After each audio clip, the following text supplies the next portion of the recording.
Nem sei como vos agradecer estarem aqui. Sr. Bernardo, ouvimos nós, dizemos nós. Nem sei como vos agradecer estarem aqui hoje, com esta chuva e o trânsito como está. E cabe-me a mim fazer os agradecimentos, porque tenho a impressão,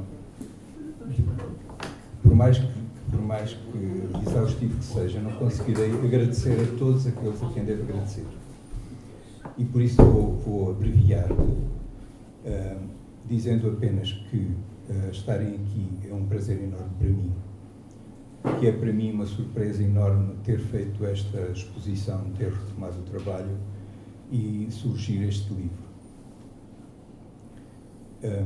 É uma surpresa enorme para mim ter percebido, depois de anos em que fiquei, como vocês sabem, muito dividido entre tarefas muito diferentes, ter percebido que havia pessoas que olhavam para as obras que fiz e que depois de tudo isso ter surgido este livro, ter encontrado apoios tão diferentes de pessoas diversas, só posso ficar muito agradecido. O agradecimento maior, como é evidente, é para a pessoa que permitiu fazer-me ser menos parte do piano, de algum modo. E portanto, a Maria da Graça Carmona Costa é responsável pela exposição que aconteceu na Sociedade de Belas Artes, é responsável por eu ter retomado o trabalho na escultura. É a única pessoa que permitiria ter-se conseguido reunir um grupo de peças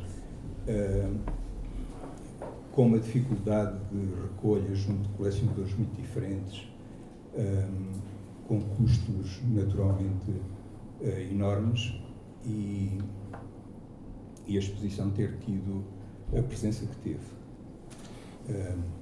A Maria da Graça Carmona Costa é alguém a quem a arte portuguesa hoje deve muitíssimo mais do que possa parecer, e só posso ficar reconhecidíssimo para sempre pelo seu apoio. Obrigado. Depois, quero dizer também que foi uma alegria ter trabalhado com o Manuel Costa Cabral e com o Nuno Faria. O Nuno Faria pede desculpa por não estar aqui hoje, mas tem obrigações em Guimarães, onde está neste momento. O Manuel Costa Cabral, com o apoio da Teresa Costa Cabral, foram de uma eficácia enorme. O Manuel Castro Caldas, que foi uma das primeiras pessoas a aceitar fazer um texto, e o Tomás, que aceitou hoje apresentar também aqui um texto, são pessoas a quem devo bastante.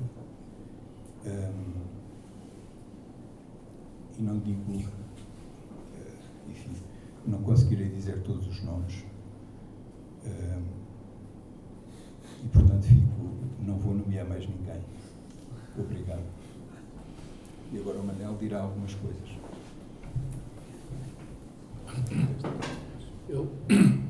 Quando o Manel me convidou para falar aqui hoje, eu achei que o testemunho que eu podia trazer era relativamente à própria exposição, à montagem da exposição. Foi de facto um prazer muito grande trabalhar com o Manel nesta exposição, porque ela, à partida, era uma espécie de trabalho num campo arqueológico, que, aliás, estava sempre comparado com a arqueologia no catálogo, mas a própria exposição, quer dizer, o ir descobrir as peças, o ir saber onde elas estavam, fazer os pontos da situação, foi um trabalho de detetive, muitas vezes, quer dizer, e fiquei muito grato de ser possível ter encontrado 60 e tal peças, não é? Algumas que eram feitas pelo Manel, acabadas de fazer, outras que estavam em mãos que o próprio Manel Rosa não sabia onde estava. Portanto, houve todo um trabalho parecido, aliás, lembrei-me da missão que o BAC, que é acabado de formar do Banco de Arte Contemporânea, pode fazer, que se fez com a exposição do Manel, ou seja, foi procurar documentar e trazer à tona, para fora, para debaixo do esquecimento público, as peças que, às vezes, com pistas só perfeitas de detetive, de encontrar só um número de telefone, só um primeiro nome, só uma terra onde possivelmente poderia estar, etc. Há uma parte muito boa deste trabalho de procura, que gostei imenso e gostaria de dar, era talvez o testemunho mais forte que eu queria fazer hoje. Foi, todas as peças tinham dono, estavam nas mãos de alguém, estavam em coleções. E tivemos testemunhos repetidos de pessoas do gosto e do amor que elas tinham àquelas peças. É muito, muito, muito interessante. Não eram peças que tivessem abandonadas, que tivessem num ermo, que tivessem perdidas numa cave qualquer. Não. Faziam parte da vida das pessoas. Mandavam fotografias, às vezes, delas nas suas salas, nas suas casas, etc. E isso foi muito, muito, julgo também para o Manel, foi muito gratificante saber que as peças eram tão queridas e eram gostadas. Isso foi muito importante. Portanto, não se sabia, não eram do domínio público, mas eram do domínio privado. Eram peças que estavam a ser, e essa, nada melhor se pode esperar por uma peça feita por um autor do que ela ser querida por quem a possui e quem usufrui nesse aspecto. Foi unânime no trabalho que fizemos em conjunto, que era o Nuno Faria, eu e o Manel, as várias opções que foram feitas para a exposição, por exemplo, usar a Sala da Sociedade de Belas Artes totalmente vazia de painéis, quer dizer, ser uma espécie de uma grande paisagem das peças habitarem aquela sala, e foi fascinante ir encontrando, à medida que as peças iam se concretizando, digamos assim, as junções que eventualmente se faziam, as leituras, os agrupamentos, os materiais, as alturas, quer dizer, foi toda uma aventura in loco, mais do que programada de antemão. Parecia que era possível, se calhar, programar a exposição de antemão, mas não, foi feita ao momento e ao sabor da chegada e do saber, as peças que íamos tendo. E eu acho que o resultado foi muito bom e foi muito gratificante. Tivemos uma colaboração excelente na montagem, na própria Sociedade de Belas Artes também, e até, sei lá, o exemplo de refazer a peça com aquela terra de fundição, foi, quer dizer, as sintonias que foi necessário fazer e as pessoas que foi necessário encontrar para conseguir encontrar o material que já não existia, etc., e resultou muito bem. Tenho muito gosto de ter participado nisso. O catálogo veio mais tarde, mas o catálogo, como foi dado a ver, é um catálogo que, de facto, exprime e mostra bastante bem o que é a exposição. Não posso também deixar de referir, nestas breves palavras, que fiquei muito contente com a exposição ter recebido o prémio da melhor exposição do ano pela Sociedade de Autores, porque, aliás, prémio já foste receber. Como o Manel não estava lá e não avisou, quando eu me levantei para receber o prémio, que tinha essa missão, que o Manel mandou, olha, vais receber o prémio, em meu nome. Levantei-me, eles passaram imediatamente ao outro prémio e recebendo o de literatura ou de poesia, sentei-me outra vez, porque de facto, portanto, o prémio era para ser entregue depois. De qualquer maneira, a exposição é premiada. Não é? Isso é verdade. Pronto, e portanto, o meu agradecimento, junto o meu agradecimento ao agradecimento que o Manel fez de todas as pessoas que trabalharam, mas o meu agradecimento principal vai para o Manel Rosa, claro, quer dizer, foi ele que é o pivô disto tudo, e gostei imenso, posso testemunhar da harmonia da nossa colaboração, de irmos vencendo caso a caso, mesmo em situações às vezes muito difíceis, de não sabermos se havia isto ou se não havia aquilo, termos trabalhado até durante muitas horas, à antiga, como se faziam as exposições, não é? Até às 3, 4 da manhã, para que as peças pudessem ser entregues, etc. Portanto, era isso que eu queria dizer, e que agora que este trabalho que o Manel fez agora ultimamente possa ser, de facto, a exposição possa ser um ponto de partida para o futuro, não é? Que não seja só uma exposição arqueológica, não é? Possa ser uma exposição perspectiva. Muito obrigado.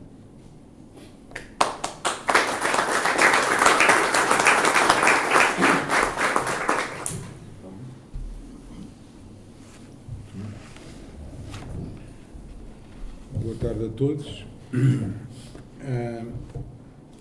Não me queria alongar muito. O Manuel Rosa surpreendeu-me quando me pediu um texto para o catálogo da exposição, e eu, se bem me lembro, confirmar ou não, disse imediatamente que sim, mas pus uma data de condições, uma data de senãos, uma data de mas, não é? Porque, e tinha razões para isso, válidas, para não estar a desiludi-lo posteriormente. Portanto, disse, sim, com certeza faço com o maior gosto, tento com o maior gosto de fazer, mas eu não conheço bem o teu trabalho, quer dizer, se calhar há quem conheça pior, mas o Manuel expôs relativamente pouco, de uma maneira esparsa. Eu conhecia bastante bem alguma da produção em pedra, sobretudo do princípio, uns bronzes, mas tinha a impressão de realmente não ter seguido. Também não tinha a ideia exata do ritmo do trabalho do Manuel ao longo dos anos, ou seja, também não tinha a consciência exata dos intervalos, e um deles bem fundo e bem grande, não é? Que as outras ocupações dele, nós já sabemos quais e o mérito que elas têm, tinham imposto à sua carreira de escultor. O Manuel começou com muita energia e com muita força, como de resto vários artistas da geração dele, na escultura em pedra, que a essa altura foi uma opção que se tornou nos anos 80 possível, interessante e uma via a explorar. E eu olhando para as fotografias, lembrei-me não, porque eu até acho que nem vi essa exposição, restavam 2 fotografias da primeira exposição da Módulo, aquela exposição das figuras com os cães, que depois apareceu, infelizmente, só uma na exposição da Sociedade, mas a fotografia do conjunto, aliada ao conhecimento que se possa ter das outras peças dessa altura, diz-nos, quer dizer, uma pessoa daquela idade que começa que tem a sua primeira exposição pública com uma peça daquelas, merece que se preste atenção, que se tire o chapéu, não é todos os dias. Não é? E portanto eu disse-lhe, se eu conseguir, mas eu conheço mal, há coisas que eu conheço que eu não consigo entender, talvez as entenda, se começar a olhar para elas melhor, há outras que se calhar não vão entender nunca, e portanto vou lá ver a exposição, vou lá ver várias vezes, vou lá ver repetido, vou fotografá-la, vou isto, vou aquilo, e depois vou-me pôr a escrever e vou ver como é que... Mas é a promessa que faço. Pronto. Efetivamente também seria um bocadinho difícil recusar e voltar para trás a meio, porque na verdade percebi que os problemas que eu me punha a mim próprio, que a exposição me punha a mim próprio, porque mentiria se eu dissesse que era um fã incondicional de todo o trabalho do Manel. E porquê? Porque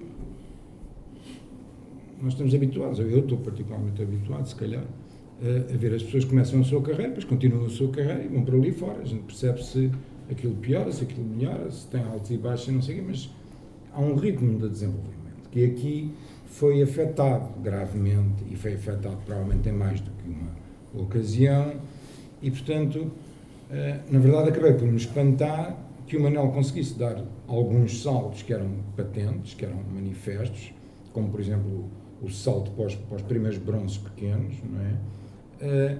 Com todas estas interrupções e com este ritmo lento e quando olhava para as peças, não só formalmente, mas no tipo de concepção, no tipo de peça, na maneira de aproximar a ideia de escultura que cada peça tinha, elas parece que havia uma que era espetacular, fazia completo nexo na sua década, se nós as comparássemos com peças internacionais de bom nível, de autores muito conhecidos.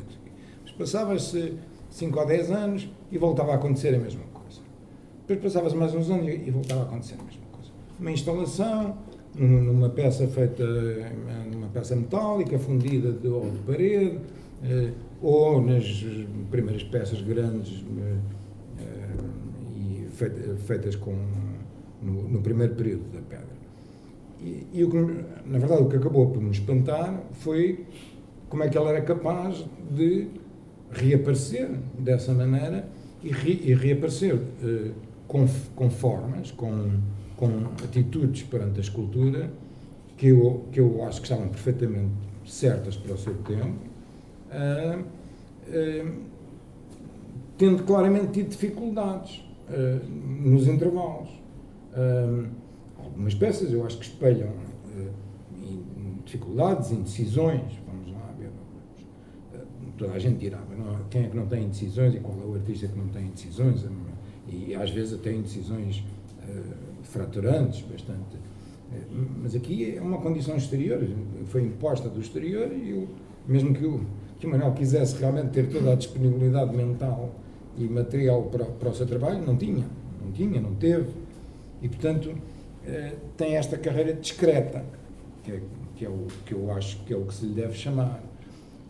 Discreta, que uma pessoa diria lenta, mas depois não é lenta, porque atualiza-se, não é, por assim dizer. Eu disse ao Manel que não ia comentar, nem ia falar das últimas peças recém-feitas, porque elas tinham um mês quando foram para a exposição, e eu não considerei que, para além daquilo que eu já tinha para entender e para perceber e para conseguir falar sobre isso, havia nestas peças coisas para mim tão mistas que eu considerava que elas eram o princípio de uma coisa que eu ainda não me sentia capaz de analisar competentemente. E, portanto, o texto acabou por ser um exercício muito interessante, difícil, devo dizer, mas nunca penoso e interessante. Porque, por um lado, apercebi-me destas coisas todas e fiquei a conhecer realmente mais por dentro, olhando para as peças com este contexto, todos, não é?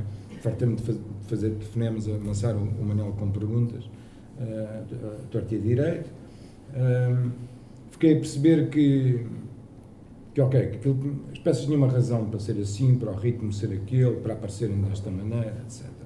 Depois, as ressalvas, as hesitações, as perplexidades, algumas reticências que eu tinha relativamente a algumas peças, que evidentemente também se poderiam explicar desta maneira, mas explico-as também de outra. Tem a ver, e eu estava a dizer que o texto para mim foi um desafio no sentido em que alguns preconceitos, que inevitavelmente todos temos, não é? Relativamente à interpretação, porque fomos formados de uma maneira, olhámos de uma maneira para as coisas, fomos desenvolvendo dessa maneira de olhar, fomos recebendo inputs novos daquilo que se vai passando, portanto passou-se 30, 40 anos, qualquer coisa assim, não é? E uma pessoa vai percebendo que trabalhos que ligava muito quando tinha 20 anos, se calhar já não nos dá o mesmo, já não tem o mesmo interesse hoje em dia, mas sobretudo a parte teórica, a parte de, digamos que os princípios analíticos dados como quase dogmas de 20 anos atrás já foram abalados, já há princípios novos, que provavelmente também serão abalados e com os quais uma pessoa pode não concordar inteiramente, mas o que é certo é que foram abalados, não é? E isso introduziu-me, por assim dizer, ao mesmo tempo que me introduziu ao trabalho do Manel, introduziu-me as duas coisas vieram misturadas. Eu acho que o Manel é uma pessoa que tem um trabalho que olha para trás e olha para a frente. Anda para a frente, mas olha para trás e olha para a frente. E isso pode-se dizer qualquer artista, não é? Quer dizer, como é que se pode andar para a frente sem olhar para trás? Olhar para trás, mas a questão aqui já se sabe, para os artistas quando vão produzir, o que é que eles recusam, o que é que eles recusam em cada momento, o que é que eles recusam de uma maneira fundamental e depois prosseguem nessa recusa, se ficam fixos num tipo de recusa, se aderem subitamente a novos dados de entendimento do presente e, portanto, fazem modificações, algumas podem ser profundas, na maneira como abordam o trabalho, os materiais que usam, no tipo de situações que as obras criam, etc, etc. E depois estava aqui a ler, logo no primeiro texto, a entrada do catálogo, o texto do padre Tolentino, que agora já não é padre, não é arcebispo, Tolentino, que fala entra logo com esta questão posta pelo Max Weber do desencantamento do mundo, dizendo o Ocidente, a história do Ocidente nos últimos séculos é a história do nosso desencantamento com o mundo, não é? Efetivamente é, e as formas e as teorias que as acompanham, não é? Desde o princípio do moderno, passando depois pelo chamado alto-modernismo, até agora, esta época que não tem bem nome, visto que o nome que lhe deram é tão fraco, não é? Não há outro assunto senão o desencantamento do mundo. Agora, pois qual é cada trabalho, na verdade, em cada disciplina ou em cada interdisciplina, visto que o trabalho já não é disciplinar por natureza, nós julgamos, e aí também somos muitos com ideias diferentes e com concepções diferentes e crenças diferentes a julgar, em função da atitude que tem face a esse desencantamento. Não é só a atitude anímica, ou a atitude moral, ou a atitude ideológica, no sentido de, sim, o mundo está péssimo, mas vamos andar para a frente. Todo o trabalho, para um artista produzir trabalho já é uma prova de vitalismo, portanto, não há trabalho que não seja otimista, em certo sentido. Não é? A produção, ela própria, é uma prova de um vitalismo que é sempre otimista. Não é? Filosoficamente, é que pode não ser otimista, pode ser pessimista, não é? Pode ser nostálgico, pode ser melancólico, pode ser hesitante, pode ser brando, pode ser lírico, pode ser isto, pode ser aquilo, pode ser tudo. E no trabalho do Manel, essas nuances todas que eu via, não é? Acabei por ter que aceitar que era razoável, mesmo do ponto de vista teórico, mesmo das minhas crenças bastante arraigadas, que vêm quase todas, na verdade, da época épica, que eu já não vivi inteiramente, das vanguardas históricas, não é? De que eu só vivi o fim, e do que veio a seguir ao fim das vanguardas históricas. O trabalho do Manel é um trabalho que tem nexo com a situação presente, que é de pôr em causa se certas maneiras de olhar para trás, não é? Proibidas completamente, tabus absolutos, até ao fim das ditas vanguardas, não é? Até aos anos 60, certamente, até ao minimalismo, com certeza, não é?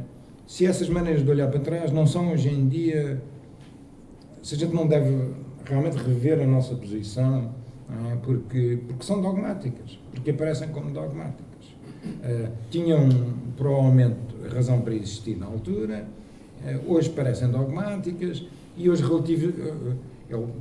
vivemos um período de relativização absoluta, às vezes até irritantemente absoluta, porque às tantas parece que não há convicções, não é? Só há política e não há convicções, mas efetivamente é difícil formar convicções num tempo em que muitas coisas que dávamos às quais atribuíamos falta de qualidade porque achávamos que estavam fora da linha,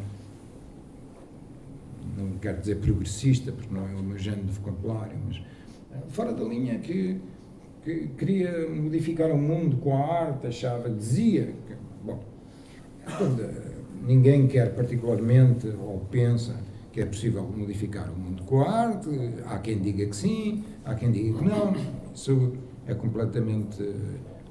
Há uma parte ideológica que está na rua que já não permite dizer o que é verdade e o que é mentira, que a gente modifica o mundo com a arte parece bastante implausível nos dias que correm, mas isso não tem nada a ver com o facto do papel dos artistas continuar a não ser posto em causa, e não será posto em causa enquanto eles existirem, não é? E alguma coisa a acontecer quer dizer criarem uma espécie falarem para uma espécie de uma comunidade, seja ela uma comunidade pequena, seja ela o tal povo que está para vir, como já tantos falaram, não é? A linguagem do Manel, aquilo que ele em escultura, que, como eu digo, tem todos estes saltos, parece que faltam peças no meio para fazer encaixar esta produção toda, não é? Tem para mim este mérito, que eu considero ligado ao presente, de ter uma certa, como é que eu ia dizer, não é bem uma hesitação, tem uma parcimónia, tem um certo pudor em dar por garantido que o caminho é simplesmente sempre para a frente e que não se olha para trás, não é? Há outros que dizem isto de outra maneira e que provavelmente diriam da maneira oposta àquela que eu estou a dizer, é que o Manel luta contra a corrente e que o Manel é poético e passadista e isto e aquilo. Eu não me parece que isso não é a maneira como eu vejo. Eu acho que muito deste trabalho acerta no alvo e acerta no alvo de uma maneira que certamente merece ser considerada como das mais relevantes, não é? Entre as mais relevantes, e isto considerando, não é, as circunstâncias que conhecemos, e portanto foi por aí que eu tentei pegar com todas as minhas dúvidas. Na verdade não acabei o texto sem dúvidas, não é? Não resolveu muitas das minhas hesitações teóricas também relativamente à compreensão de qual é que pode e deve ser a função atual dos objetos artísticos e como é que eles devem ser considerados ou como é que são efetivamente considerados e se isso é bom e se isso é mau e se queríamos melhor ou se queríamos pior. Bom, isso é tudo coisas que estão a andar, não é? Mas também aqui o padre Tolentino no princípio diz que o desencantamento não é uma coisa que acontece de uma vez, diz que é precisamente o Ocidente enquanto ele se caracteriza por viver o desencantamento como um processo infindável, um processo que continua. Eu acho que o desencantamento e ao mesmo tempo uma espécie de um vitalismo básico, uma vitalidade inegável, não é? Caracterizam o trabalho dos bons artistas e caracterizam certamente o trabalho do Manel, que foi buscar uma maneira de andar para a frente e certas formas e certos vocabulários e certas que foram variando ao longo do tempo de uma maneira às vezes quase imperceptível e que são os dele, que são a maneira como ele se relaciona com o mundo, com as suas memórias, com a sua imaginação, com as coisas que ele acha toleráveis, com certeza, e as coisas que ele acha intoleráveis. Portanto, a lição para mim, que eu tirei para mim, não quero dar lições aos outros, não é? Desta experiência que foi para mim muito esquisita, tenho que dizer, não é? de ter que debruçar e ter que produzir uma coisa qualquer que fizesse sentido, espero que faça algum, sobre este assunto, foi uma espécie de sensação de turmoil, não é? De ter que remexer nas vísceras das coisas mais dadas por assentes e dizer, espera aí, e se não for assim, e se não fosse bem assim, e se esta ideia que parece lírica ou nostálgica não for realmente lírica e nostálgica, mas tenha realmente algum poder relativamente a outras coisas que se fazem inimigas desta, ou que estão contra esta, ou que parecem pôr-se contra esta, e que têm, na verdade, se calhar, problemas escondidos bem mais graves. E, portanto, acabamos no relativismo na mesma, porque as conclusões depois também, elas próprias, são um processo. As conclusões, como ao desencantamento, são um processo. Nós vamos chegando a conclusões e constantemente vamos ter que as repensar e que as repensar. Eu não vivo mal com este método, acho que não há muitos outros. O resto, o oposto a isto, um certo fanatismo, um certo dogmatismo não me agrada, e não me agrada o efeito que aparentemente tem no mundo neste momento.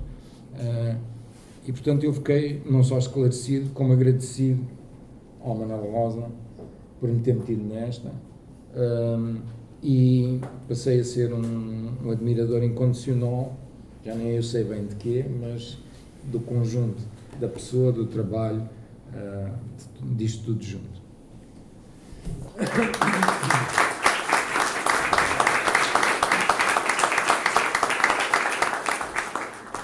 A seguir é o Tomás Maia que vai falar. Eu escrevi algumas páginas que têm o título provisório.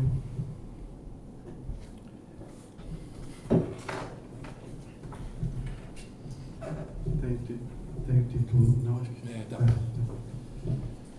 Tem o título provisório de res prima, quer dizer a coisa ou a matéria primeira. E que eu gostaria que viesse a ser um livro sobre a obra do Manuel.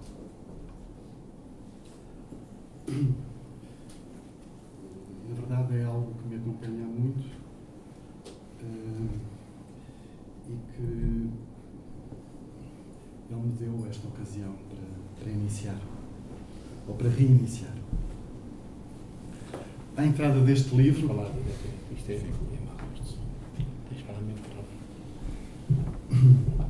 À entrada deste livro, portanto estou a falar do livro que existe,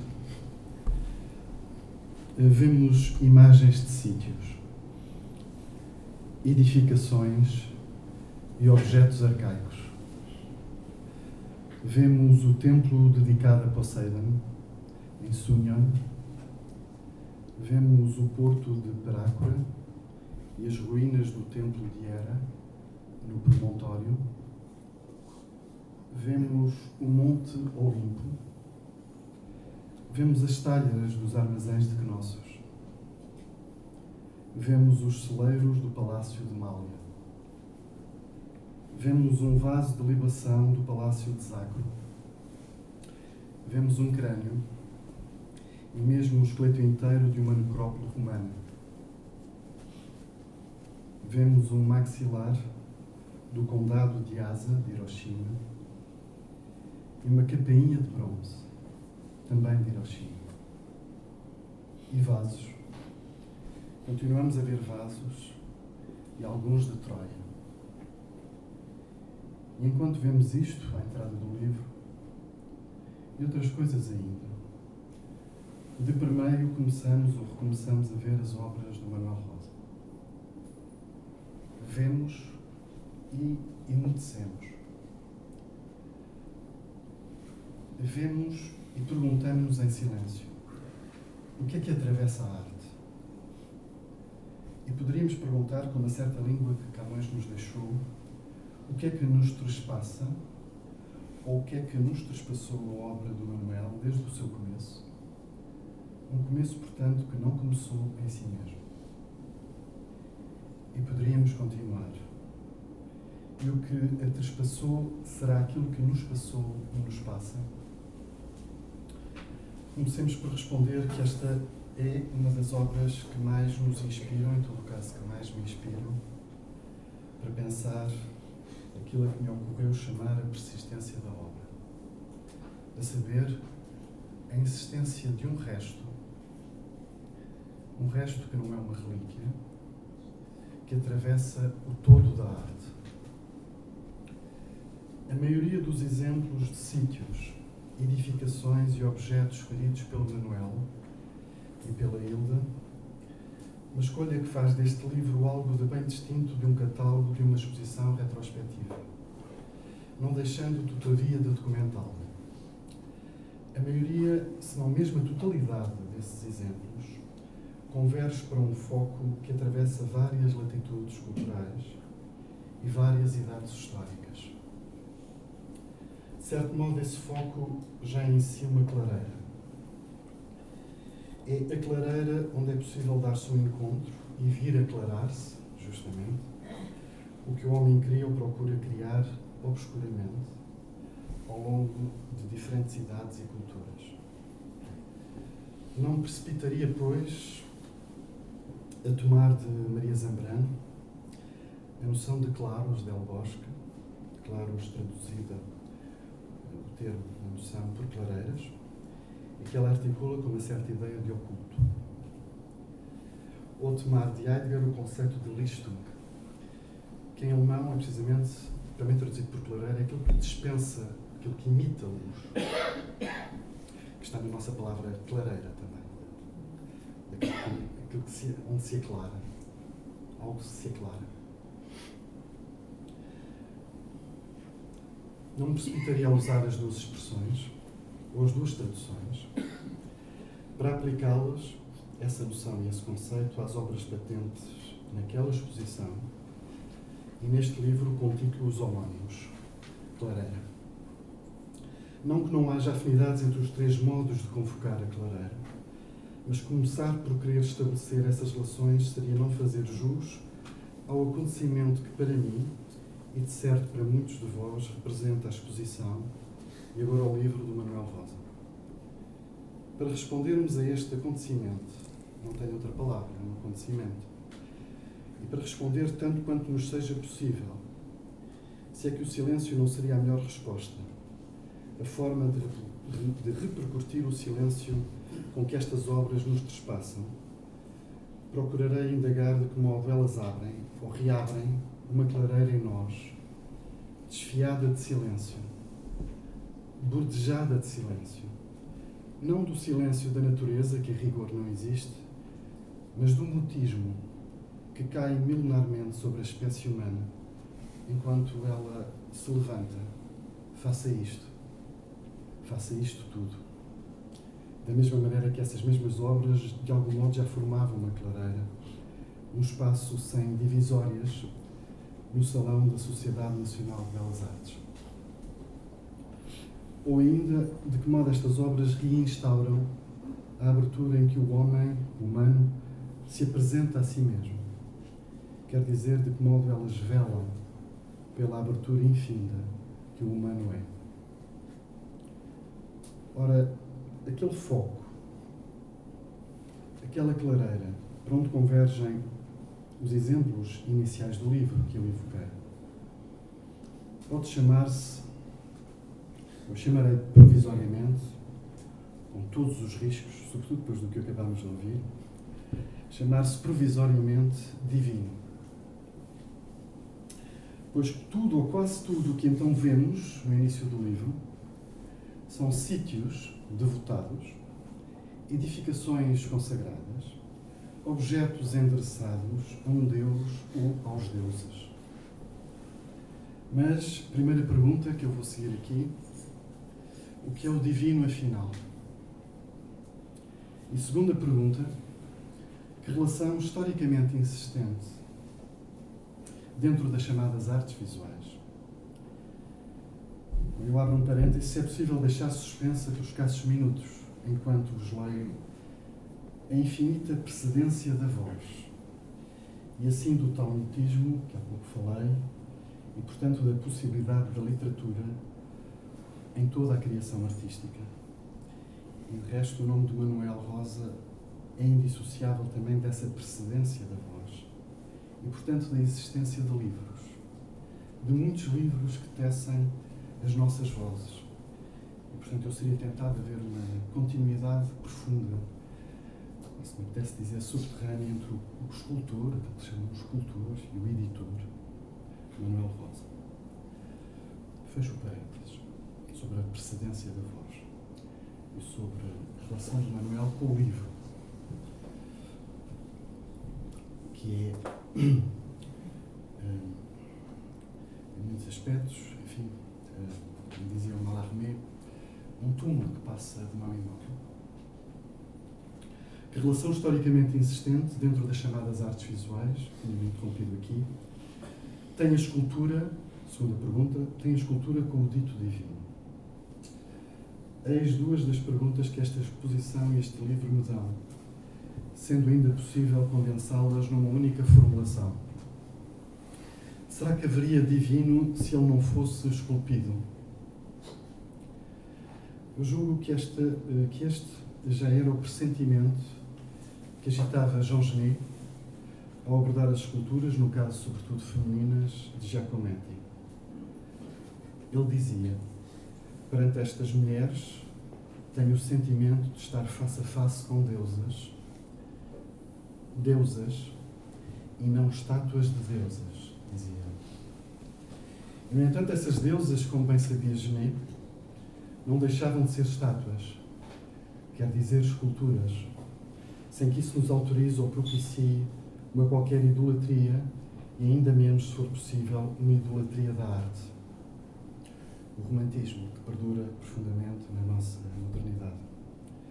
Genet acrescentava, sem contradição, estes termos que atravessam, a meu ver, a história até ao âmago da clareira aberta pelo Manuel e por todos aqueles que fizeram a exposição com ele, alguns na sombra. Diz o Genet: as estátuas dir-se-ia pertencerem a uma idade defunta, descobertas depois da noite e do tempo, que as trabalharam com inteligência. Descobertas depois da noite e do tempo, as haverem corroído, dando-lhes o ar doce e duro da eternidade que passa. Jean Genet sublinha eternidade que passa, que aliás podia ser o título também da exposição do Manuel. Ou então, conclui assim o Jean Genet, ou então saíram do forno resíduos de terrível cozedura. Extinta a labareda, deve ser isto que resta. Bom, eu a partir daqui então vou tentar, em 8 paragens, chamemos-lhe assim, vou tentar afrontar, não direi responder, mas afrontar as duas perguntas e aproximar-me de todo o percurso do Manuel. Escultor, editor, pessoa, não sou capaz de, em rigor, bem distinguir.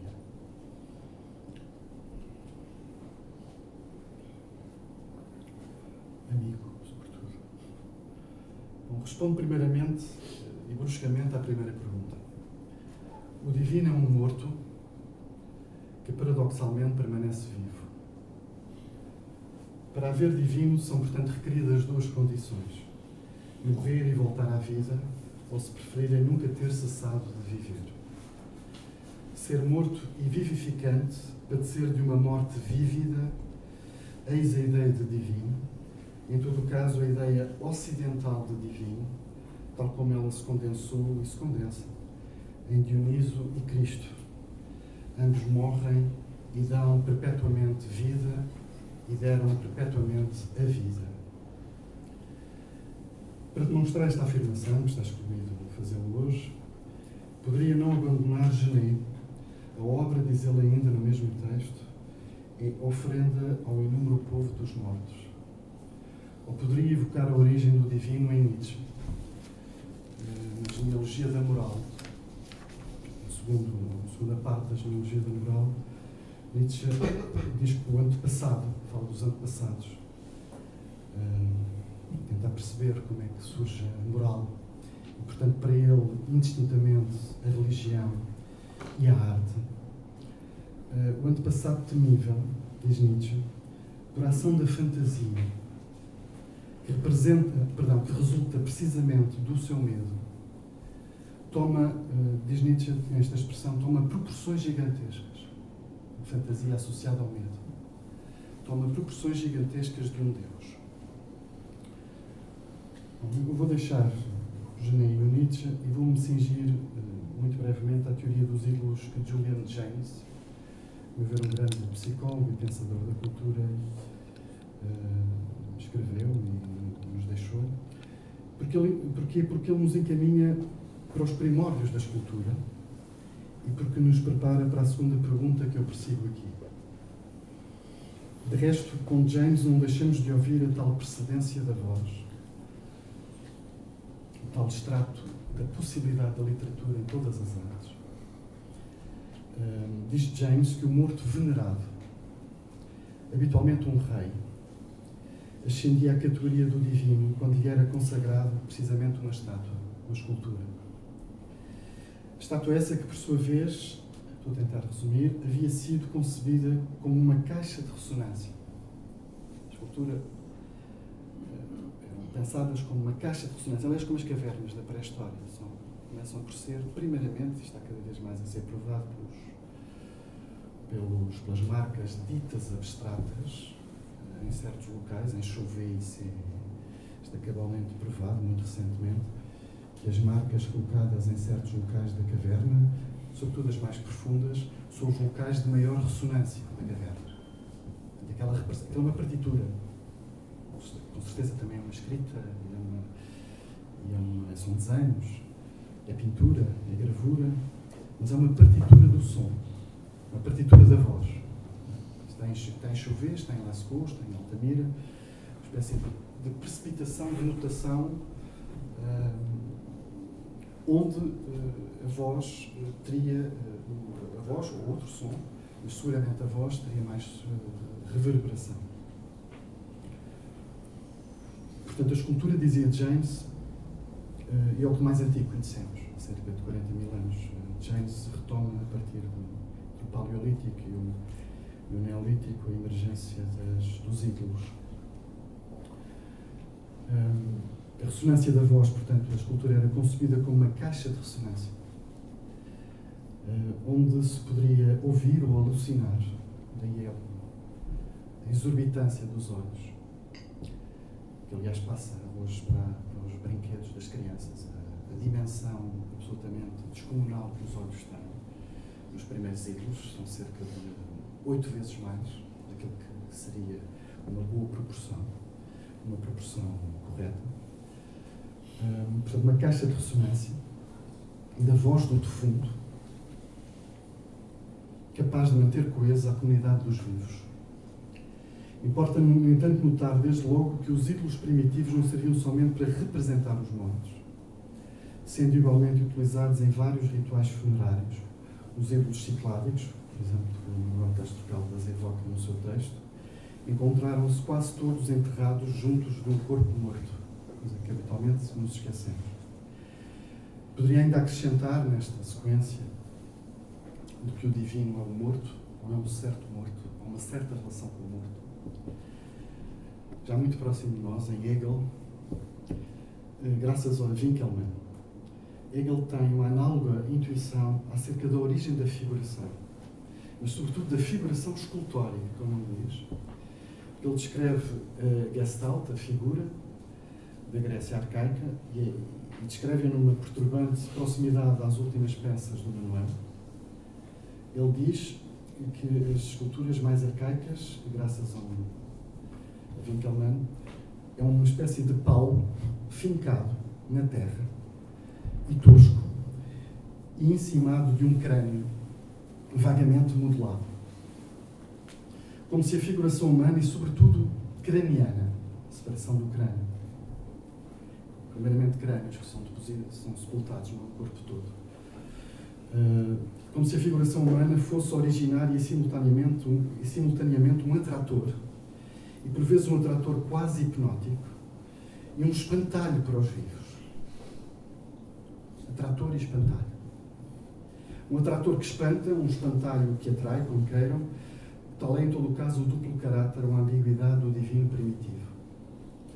A figura esculpida e uma certa figurabilidade, pontua a obra do Manuel, surge face ao fascínio e ao terror que inspira o divino, quer dizer, um morto amado ou venerado. Eu tinha aqui um longo parênteses para lembrar, eu acho que não vou ler tudo, mas vou só lembrar que há com o risco de utilizar uma palavra destas, divino, e não utilizando levianamente, mas não tenho outra, para me aproximar desta obra e de outras, mas esta de forma muito pungente. Eu queria lembrar uma passagem do Platão, no Fédon, porque Platão diz, a certa altura, do que é preciso tratar na educação das crianças é dos terrores infantis. E por isso que é muito importante as histórias que se leem às crianças e aquilo que se lhes dá a ver. E ele está a pensar justamente, aliás, é utilizar a palavra espantalho em grego. Ele chega ao ponto de dizer, Platão, através de Sócrates, neste caso, que, quase sempre, que é preciso, estou a citar, é preciso fazer mudar-lhe à criança, mudar de sentimentos quando ela tem pavor, quando ela tem terrores, sobretudo da morte, a fim, diz Platão, de que não tema a morte como aos papões ou aos espantalhos. E para mudar estes sentimentos, o Sócrates depois replica, importa pronunciar, proferir os conjuros, encantamentos, vou introduzir assim, encantamentos cotidianos, todos os dias, vamos conjurar o medo. Até que a criança, conclui assim a passagem, fique completamente sã, completamente curada. Bom, isto interessa-me bastante, eu julgo que nos interessa bastante, porque é por aqui que, a meu ver, passa a diferença entre a arte e a religião. Elas são intimamente próximas e separam-se desde a origem, mas talvez só há 200 anos se vem vindo a aclarar a sua diferença. De algum modo, há a tentativa de, pelo esconjuro cotidiano e pelo culto, pela ritualização, por um certo tipo de ritualização, Platão fala precisamente do culto cotidiano, desconjurar o terror, produzir um corpo são, um corpo puro, que tem ressonâncias políticas terríveis, em particular no século XX, todo este discurso de Platão. De resto, a questão da modernidade,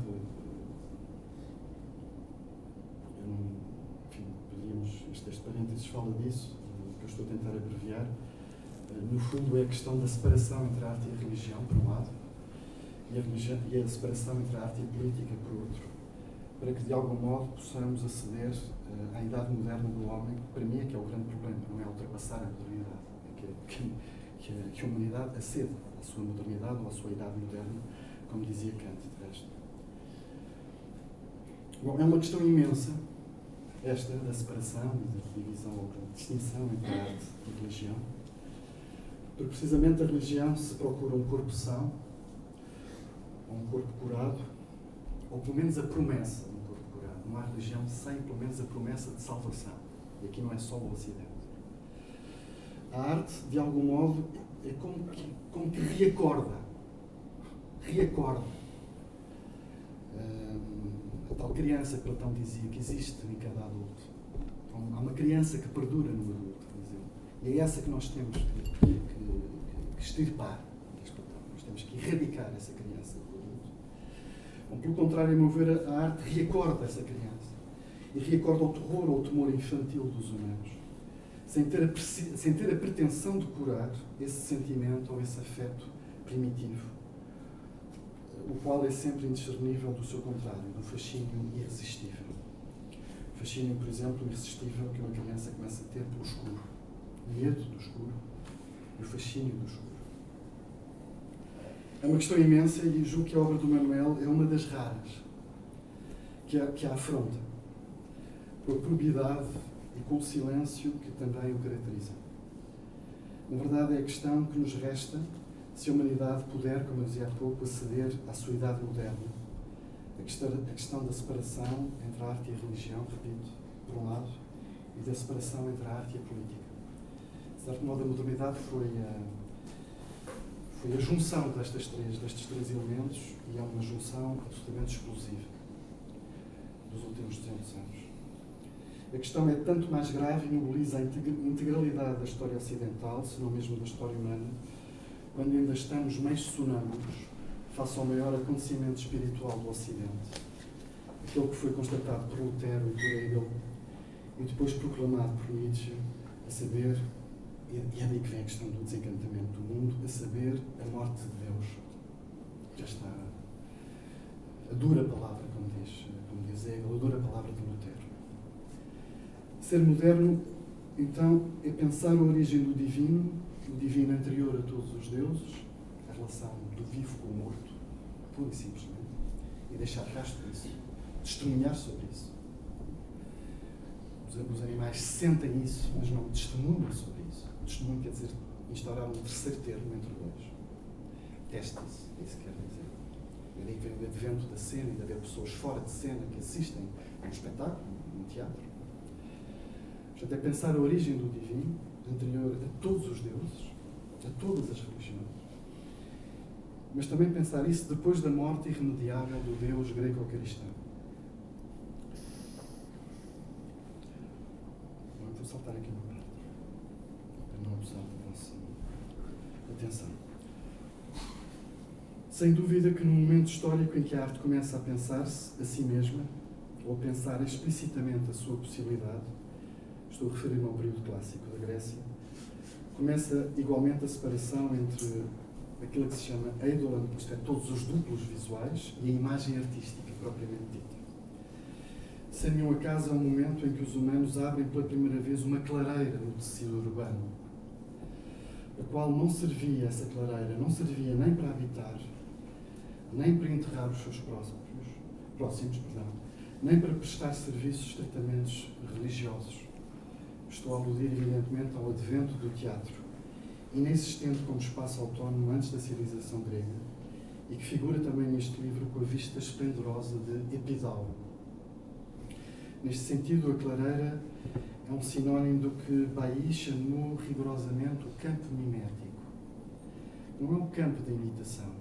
A arte não imita. A arte reapresenta, ou é o espaço da reapresentação humana, na qual os vivos encenam a sua morte, para viverem não a sua própria vida, porque já vivem na vida, mas aquela que os excede dentro da sua vida. Uma espécie de exterioridade no interior da vida, como um enclave. Se tivéssemos um enclave em nós, vazio, que justamente a cena teatral vem pela primeira vez instaurar arquitetónica e civicamente. Numa das suas incisivas notas que intercalam neste livro, Nuno Faria escreve: pratos, botas, postes são dispositivos ou suportes que põem em cena, termo que ele utiliza, pôr em cena, o mais antigo e sério assunto da representação artística, o próprio homem perdido no vórtice da existência. A dita autonomização da arte não a separou, porém, dos mortos. Pelo contrário, a obra é a consciência de que o morto exemplar ou divino só revive representado, esculpido, e nunca sob a forma de uma presença substancial e identificatória. São vários os mitos gregos que nos dão testemunho disto, a começar talvez no que diz respeito à visualidade pelo mito de Perseu, que narra a transfiguração de um escudo guerreiro num espelho de bronze, formando essa espécie de proto-ecrã da arte, que simula, assim que ele domina Medusa, como sabem, Quando consegue a Medusa que fascina, e petrifica, fascina, aterroriza e fascina. Portanto, ele inventa, é o mesmo, isso é que eu acho espantoso no mito, é o mesmo objeto, só que muda o ângulo. Portanto, é um bronze polido para poder espelhar a imagem da Medusa e assim não haver diretamente uma mediação, uma representação, permitindo, portanto, a simulação nesse proto-ecrã da arte, que simula o domínio, em todos os sentidos da palavra, o domínio da morte em vida. Aliás, também neste livro, ele adianta os enigmáticos escudos espelhos do Manuel, com pegas por vezes antropomórficas e orifícios à escala dos dedos, como se fosse para pegar ou como se alguém tivesse depositado ali naquele momento. Exatamente ao lado desses escudos espelhos no livro, vemos espelhos brônzeos, japoneses do período dito dos túmulos médios. Como se coubesse ao artista, aquilo que se chama o artista, o gesto de deposição das nossas armas contra a morte. Ou como se o gesto da arte indicasse que o humano se deve dar por vencido e que só assim pudesse aceder à sua existência autêntica. Mas mais do que o espelho de Perseu, que é um espelho imaginário sobre a origem da imagem, eu julgo que a obra do Manuel evoca, sobretudo, um outro espelho, que é o espelho de Licosura, o espelho na Arcádia, que existente no templo consagrado à deusa Déspina, e cujas ruínas vemos igualmente documentadas à entrada do livro, praticamente as primeiras imagens, as ruínas do templo de Déspina. Ora, nós conhecemos hoje a estranha qualidade desse espelho, sobre o qual se fala muito pouco. Um espelho igualmente feito em bronze. E conhecemos a qualidade estranha desse espelho através de um relato de um geógrafo, de Pausanias, um imenso livro que se chama A Descrição da Grécia. E um deles, dedicado à Arcádia, e que é reportado essa passagem, vou ler só um excerto sobre o espelho, por um autor francês, o Jean-Pierre Vernant. Jean-Pierre Vernant, então, descreve assim, a partir das palavras do Pausanias, o texto, o espelho de Licosura. O homem fiel, aquele que aí se olhava, frente ao espelho, ou não vislumbrava de si mesmo, senão um obscuro reflexo, esbaecido, indistinto, ou não se via de todo. O espelho apagava o homem, apagava o humano, apagava o vivo. Em contrapartida, diz Pausanias, as figuras dos deuses e o trono onde estes assentavam apareciam nitidamente à superfície do espelho e podiam ser contemplados em plena claridade. Vernant comenta que este objeto encastrado numa parede à saída do santuário é uma inversão das propriedades naturais do espelho. Diz ele que da sua função normal, refletir as aparências, que todo um espelho faz, oferecer a imagem dos objetos visíveis colocados diante de si, ele alterna para uma outra função, exatamente oposta. Abrir uma brecha no cenário dos fenómenos, manifestar o invisível, revelar o divino, dá-o a ver no brilho de uma misteriosa epifania. Esta brecha, de que fala Pausanias, julgo que de certo comunica com a fresta do mundo, tal como articula José Tolentino Mendonça, no texto de abertura deste livro, mas eu não me vou deter agora sobre isso. É compreensível que seja no templo de Déspina, que é uma figura gélida, uma figura sombria. Tem uma irmã irradiante, a Perséfone. É compreensível que seja um templo sem nome. Déspina quer simplesmente dizer a Senhora. Portanto, os fiéis, uma vez quando saíam, portanto, estavam evidentemente impedidos de dizer o seu nome. É compreensível que tenha sido colocado um espelho com esta dupla qualidade. Já tentarão perceber, ou espero que percebam porque é que eu estou a evocar tão demoradamente este espelho. Os vivos não se veem a si mesmos, ou veem apenas o seu reflexo tenebroso. Ao mesmo tempo, os deuses, as culturas dos deuses, aí refletem-se no excesso de um esplendor ou de uma incandescência, se me é permitido pronunciar outra vez essa palavra. Vernon resume que o espelho de Licosura oscila entre dois polos contrários, um invisível por defeito, uma falta de luz que jamais penetrará na mansão dos mortos, e um invisível por excesso, uma luz demasiado intensa para que o olhar humano possa afrontá-la. Poderíamos dizer que a imagem artística, essa coisa visível que sempre foi rara, mas que está escasseando ainda mais, é uma visibilidade que oscila entre dois invisíveis, entre estes dois invisíveis. A imagem em trânsito entre a falta de visível e o excesso de visível. O espelho de Licosura é o reflexo da arte em todos os sentidos desta expressão, onde os humanos não se veem em vida, mas veem-se como divinos ou imortais. Imortais porque já mortos, ou vivendo a morte em vida. Ou ainda os humanos face à arte, ou face a este espelho, não se reconhecem, mas dispõem-se ao seu desconhecido íntimo, um desconhecido que nenhuma ciência conquistará, produzindo conhecimento, e que nenhuma religião apaziguará, prometendo a redenção ou o consolo. O reflexo da arte, a profundidade bronzea desse espelho em que o homem aparece apagando-se, está, pois, nos antípodas do narcisismo contemporâneo, e sobretudo da ilusão de omnipotência, veiculada e alimentada por todos os meios imaginários que são, no entanto, contemporâneos da obra de Manuel. Ora, e aproximo-me do fim.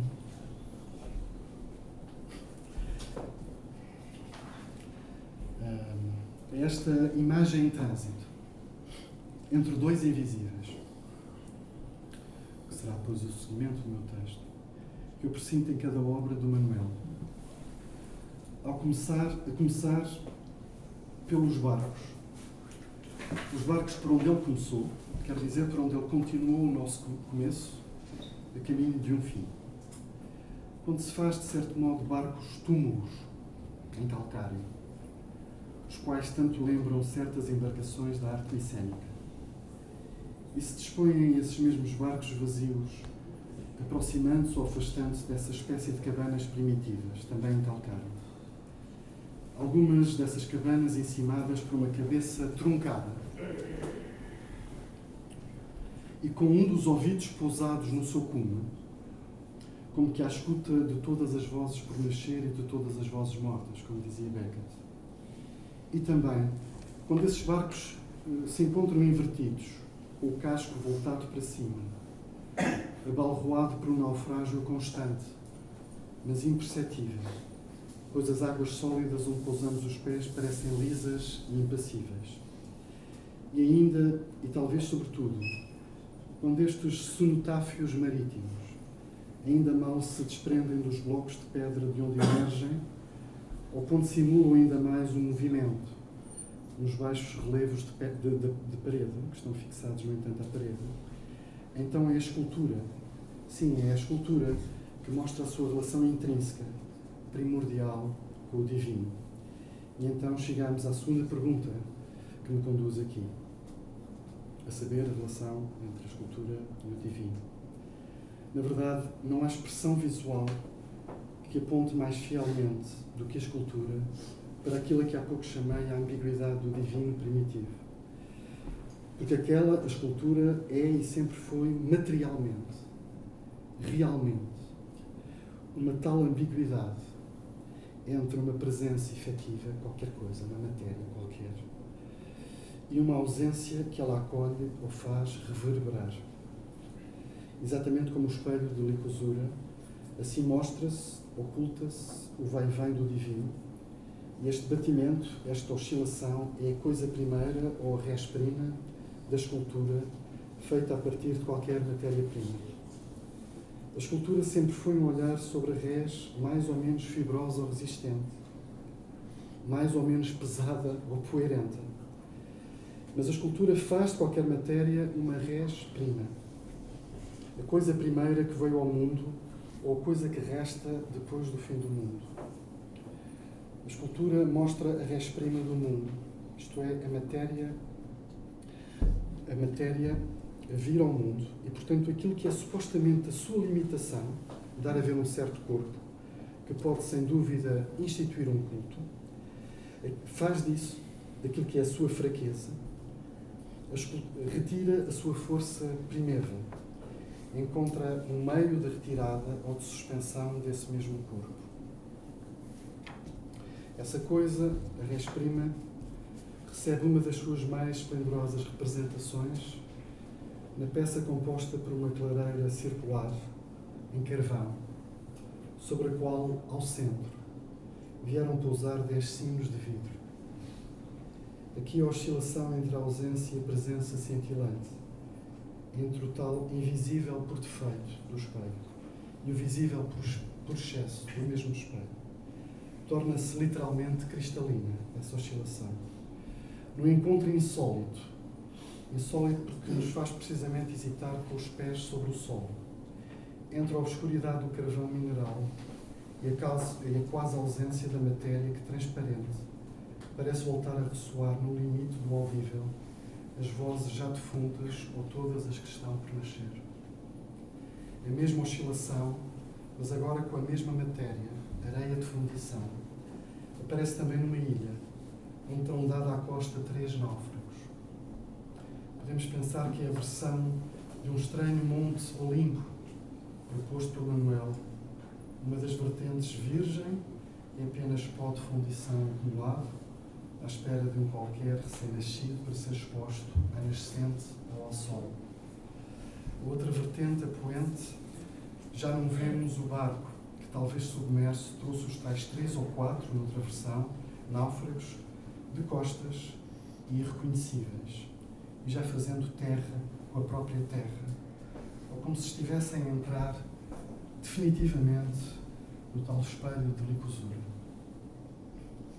Mas a arte ensina-nos como a meios resgatar entre as duas vertentes, como na verdade entre as vertentes de todo e qualquer montículo, de toda a pequena unidade de tempo que afinal é Monte Olimpo, o nosso olhar percorre a crista daquela montanha, convidando-nos a circundar a ilha e a descobrir que os corpos que se ausentam são feitos da mesma res que espera, sedenta como uma terra pode esperar a água, novos corpos por nascer.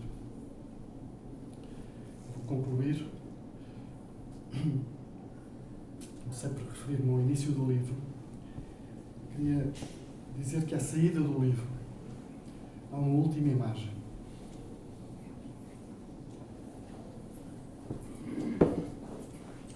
Já não é de um sítio,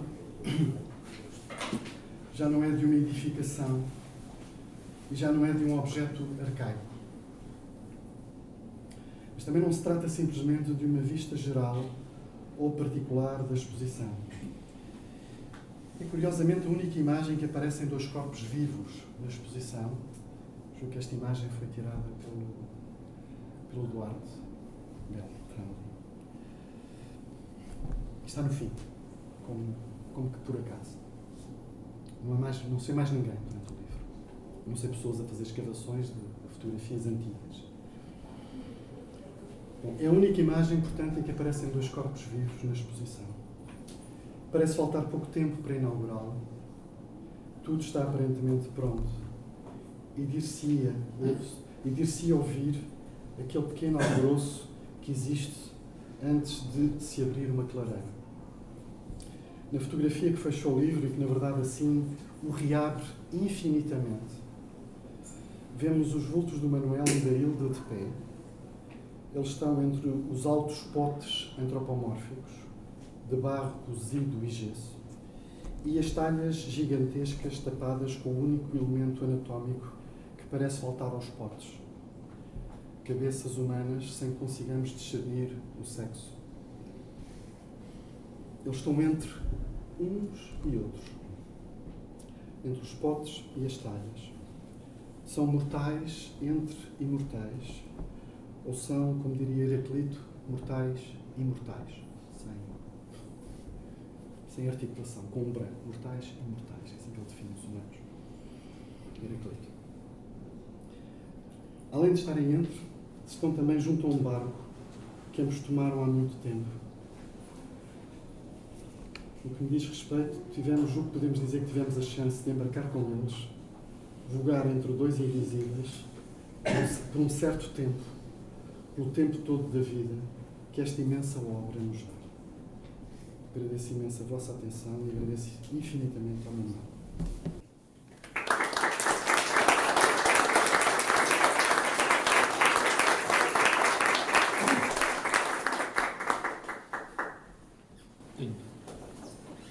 Desculpem o tempo. Muito obrigado, e assim concluímos.